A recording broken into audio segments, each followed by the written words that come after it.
Hello बच्चों, let's read the question. The question is, according to Bohr's theory, the expressions for the kinetic and potential energy of an electron revolving in an orbit is given respectively by.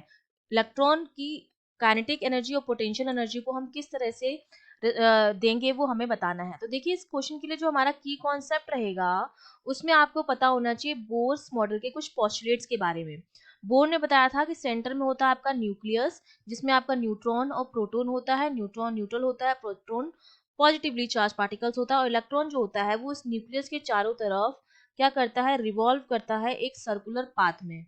ठीक है, अब देखो nucleus positively charge है, electron negatively charge है, तो दोनों के बीच में कूलाम्बिक फोर्स लगेगा, दोनों के बीच में। और वो भी किस तरह का लगेगा, अट्रैक्टिव नेचर का लगेगा, क्योंकि एक नेगेटिव चार्ज है एक पॉजिटिव चार्ज है, तो दोनों के बीच में अट्रैक्टिव कूलाम्बिक फोर्स लगता है, जिसको हम इलेक्ट्रोस्टैटिक फोर्स भी कहते हैं। और ये कूलाम्बिक फोर्स ही प्रोवाइड करवाता है इस इलेक्ट्रॉन को एक सर्कुलर पाथ में रिवॉल्व करने के लिए नेसेसरी सेंट्रीपिटल फोर्स। ठीक है, इलेक्ट्रॉन अगर सर्कुलर पाथ में मूव कर रहा है तो उसके लिए इसको रिक्वायर्ड होगा सेंट्रीपिटल फोर्स, और ये सेंट्रीपिटल फोर्स प्रोवाइड कौन करवाता है, इलेक्ट्रॉन और न्यूक्लियस के बीच में लगने वाला अट्रैक्टिव कूलाम्बिक फोर्स। तो हम जानते हैं कि जो सेंट्रीपिटल, अगर इन दोनों के बीच की डिस्टेंस में मान लो r है और इलेक्ट्रॉन जो है वो v वेलोसिटी से मूव कर रहा है, तो जो सेंट्रीपिटल फोर्स होगा mv²/r, जो कि प्रोवाइड कौन करवा रहा है, कूलाम्बिक फोर्स, जो हमारा कितना होता है k। अगर इसका न्यूक्लियस का चार्ज में Ze मान लूं, Ze/r², k q1 q2/r², ये हमारा फर्स्ट इक्वेशन हो गया। ठीक है, अब देखिए हम जानते हैं कि जो पोटेंशियल एनर्जी होती है कूलाम्बिक केस में, जो पोटेंशियल एनर्जी होती है that is given by minus of. और ये पोटेंशियल एनर्जी हम माइनस में क्यों लेते हैं, क्योंकि हमने माना कि इनफाइनाइट पर जो एनर्जी है वो जीरो है। जैसे जैसे इलेक्ट्रॉन जो है वो न्यूक्लियस के पास आता जाएगा, उन दोनों के बीच में ये अट्रैक्टिव कूलाम्बिक फोर्स जो होता है वो इंक्रीज होता रहेगा। तो जो पोटेंशियल एनर्जी जो होती है वो क्या होती जाती है, डिक्रीज होती जाती है। जैसे जैसे कूलाम्बिक फोर्स बढ़ता जाएगा वैसे वैसे पोटेंशियल एनर्जी डिक्रीज होती जाएगी। इनफाइनाइट पे अगर जीरो है तो पास आने पोटेंशियल एनर्जी डिक्रीज होगी, मतलब वो नेगेटिव में आएगी। तो माइनस ऑफ के, चार्ज हमने मान लिया इलेक्ट्रॉन का चार्ज E, और इलेक्ट्रॉन का चार्ज, प्रोटॉन का चार्ज E, इलेक्ट्रॉन का चार्ज E/r, क्योंकि जो पोटेंशियल एनर्जी होती है वो हम किस तरह से देते हैं, माइनस के q1 q2/r। तो ये तो हमारा पोटेंशियल एनर्जी का आ गया, जो हमारा किसके बराबर आया, दैट इज इक्वल्स टू के आपका कांस्टेंट है जिसकी वैल्यू होती है 1/4πε0 E²/r।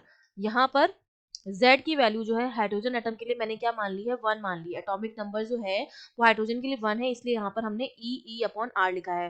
तो ये तो हमारी आ गई पोटेंशियल एनर्जी।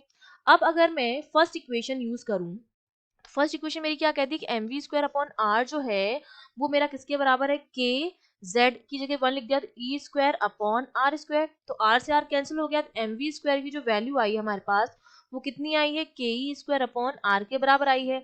अगर मैं इन दोनों को हाफ हाफ से मल्टीप्लाई कर दूं, इसको भी हाफ से मल्टीप्लाई कर दूं और इसको भी हाफ से मल्टीप्लाई कर दूं, तो ये बन गया मेरा हाफ mv² जो होती काइनेटिक एनर्जी।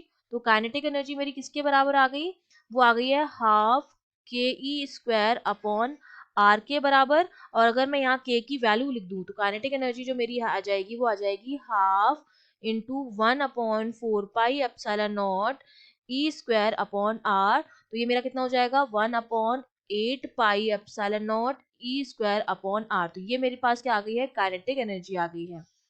तो देखो पोटेंशियल एनर्जी हमारे पास कितनी आई है, पहले हमें बताना काइनेटिक एनर्जी। तो पहला ऑप्शन में जो काइनेटिक एनर्जी दे रखा है वो है E²/8πε0, बिल्कुल करेक्ट है।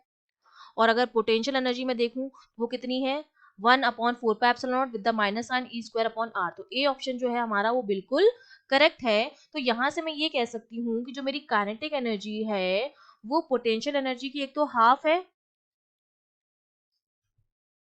ठीक है, and with the negative sign. ठीक है, तो ये हमारा रिलेशन भी आ गया है हमारा पोटेंशियल एनर्जी और काइनेटिक एनर्जी में। या दूसरे वर्ड्स में ये कह सकती हूँ कि जो पोटेंशियल एनर्जी होती है वो ट्वाइस ऑफ काइनेटिक एनर्जी के क्या होती है, बराबर होती है विद द माइनस साइन। तो ये हमारे दोनों जो है रिलेशन आ गए काइनेटिक एनर्जी पोटेंशियल एनर्जी में, और फॉर्मूला जो होगा हमारा ए ऑप्शन जो हो जाएगा वो बिल्कुल करेक्ट हो जाएगा। I hope you understood well, all the best.